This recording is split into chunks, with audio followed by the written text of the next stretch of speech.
Practice. यहाँ पर एक बाइनरी से डेसिमल से बाइनरी का कन्वर्जन करने जा रहे हैं। इसे हम डेसिमल से बाइनरी का कन्वर्जन बोलेंगे। नाउ मैंने आपको रूलिंग के अनुसार सिखाया है, आपको ऐसा एक टेबल बना लेना होगा और यहाँ पर 1 2 4 लिख लिया आपने, ओके। और अब इसे 2 से भाग देना शुरू करेंगे। तो चलिए 2 से भाग देते हैं। हमने इसको 2 से भाग दिया, यहाँ रख लीजिए 2, तो 2 से भाग देंगे तो 2 6 टाइम्स 12 और 2 2 जा 4, बचा क्या 0। अगेन 2 से भाग करेंगे तो 2 3 जा 6 और 2 1 जा 2, बचा क्या 0। अगेन 2 से भाग देंगे, 2 1 जा 2 और उसके बाद यहाँ पर 1 1 इंटू 5 जा 10, बचा क्या 1, यानी 2 15 जा 30, बचा 1। फिर 2 से लेंगे, पुनीता अच्छे से समझते चलिएगा, आपने इसको नहीं किया है। 2 7 टाइम्स किया 14, बचा क्या 1, बचा जो रिमेंडर है वो यहाँ रखेंगे। फिर 2 से भाग देंगे, 2 3 जा 6, बचा क्या 1। फिर 2 से भाग देंगे, 2 1 जा 2, बचा क्या 1। अब आप देखिए तो ये ऐसे यहाँ से लिखना शुरू होगा। बोलिए ना, सुनिए, अपनी तरफ से सब लोग अनम्यूट कर दीजिए, मेरी सुनिए। यहाँ से लिखना शुरू किया जाएगा 1 1 1 1 1 और 2 बार। तो यहाँ पर बाइनरी बनेगा। अनम्यूट करिए आप सब लोग, आवाज आ रही है आप लोगों की, म्यूट कर लीजिए। यहाँ बाइनरी बनेगा 5 टाइम्स 1 1 1 1 1 1 और 2 टाइम्स 0। ये आपका 1 2 3 4 5 6 7 संख्या का है। अब आपको एक चीज मैं फिर बता दे रहा हूँ, मैंने लास्ट क्लास में और वीडियो में भी बताया था। कई बार आपका आंसर कुछ ऐसा रहेगा, जैसे आपका विकल्प ऐसा भी हो सकता है, विकल्प ए होगा इसी तरीके से 5 टाइम्स 1 2 0, या आपका विकल्प 0 1 1 1 1 1 2 0 ऐसे भी हो सकता है। यानी आपके आंसर में या तो ये होगा या तो ये, दोनों ही आंसर सही है, दोनों ही आंसर सही है। कारण है कि 7 संख्याएं यहाँ बाइनरी की है, अगर 7 है तो भी वो सही है। कंप्यूटर अपने आप उसके कन्वर्जन के दौरान 1 0 बढ़ा लेगा, तो कंप्यूटर अपने कन्वर्जन में 1 0 बढ़ा देता है और इस पॉइंट ऑफ व्यू से ये 8 डिजिट में हो जाएगा।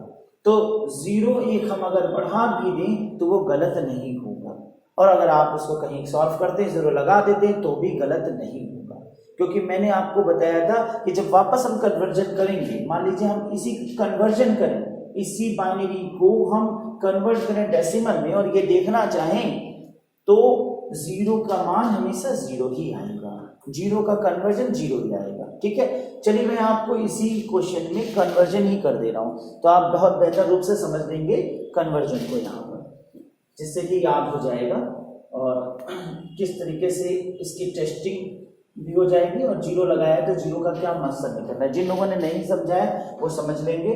यहाँ पर मैं वैल्यूज को पुटअप कर रहा हूँ, वैल्यूज को लिख रहा हूँ और यहाँ से रख रहा हूँ 0 1 1 1 1 1 5 टाइम्स 1 है और फिर 1 0 1 0 और 1 0, टोटल 8 संख्याएं मैंने बना दी। हमने यहाँ 0 लगा दिया, जो कि कन्वर्जन में 0 से आया नहीं था, लेकिन फिर भी 0 लगा के 8 डिजिट मैंने कर दिया है।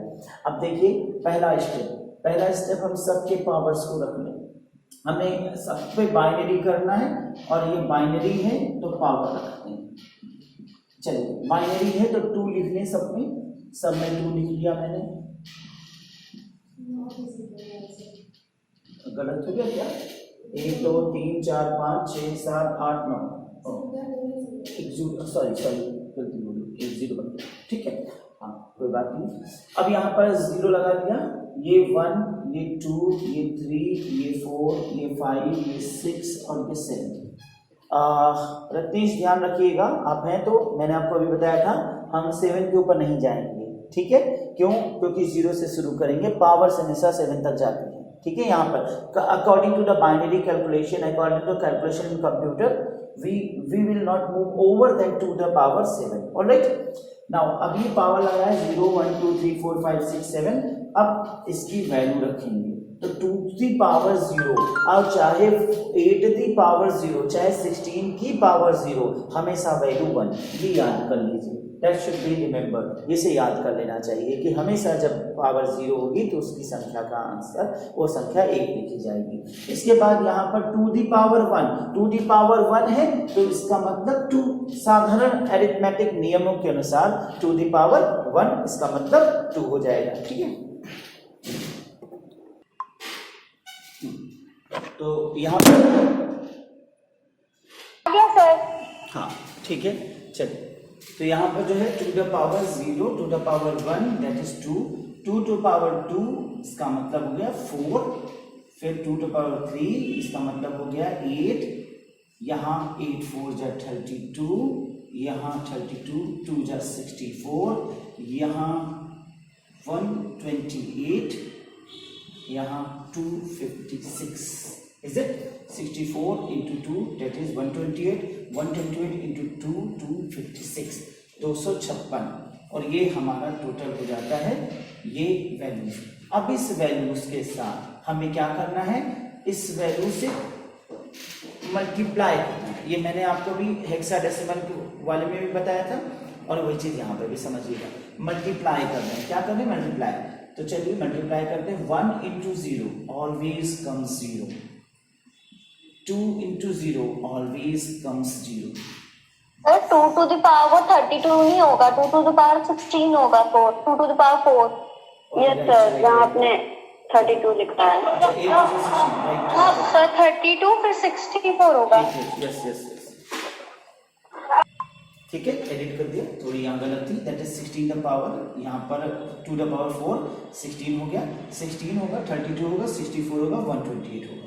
चलिए आगे अगले राउंड पर हम क्या कर रहे हैं, इस वैल्यू को इस वैल्यू से मल्टीप्लाई करना है। तो 1 into 0 that comes 0, 2 into 0 that comes 0, 4 into 1 that comes 4, 8 into 1 that comes 8, 16 into 1 that comes 16, 32 into 1 that come 32, 64 into 1 that comes 64, और 128 into 0 that goes again 0।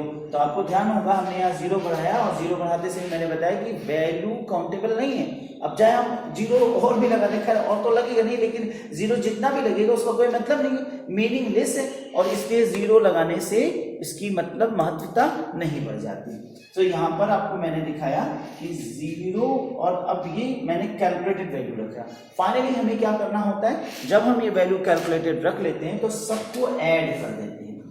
ये अभी मैंने आपको हेक्साडेसिमल के वीडियो में भी बताया था और इस वीडियो में भी मैंने आपको बताया। क्या है, एडिशन कर रहे हैं। देखिए 8 4 12, 12 plus 6 18, 18 plus 2 20, 20 plus 4 24। तो 4 रखा और 2 कैरी कर दिया, 2 plus 1 3, 3 plus 3 6, 6 plus 6 12, 124 हमारी फाइनली वैल्यू मिल गई। इसलिए चेक हो गया कि इसी डेसिमल का यह बाइनरी है, और अगर इस बाइनरी को डेसिमल में कन्वर्जन करना है तो हम इसी प्रक्रिया को अपनाएंगे। क्लियर? ये मैंने आपको टोटल इन ऑल पूरा डेसिमल टू बाइनरी और फिर बाइनरी से डेसिमल सिखा दिया कन्वर्ट करके। ठीक है, that is binary to decimal.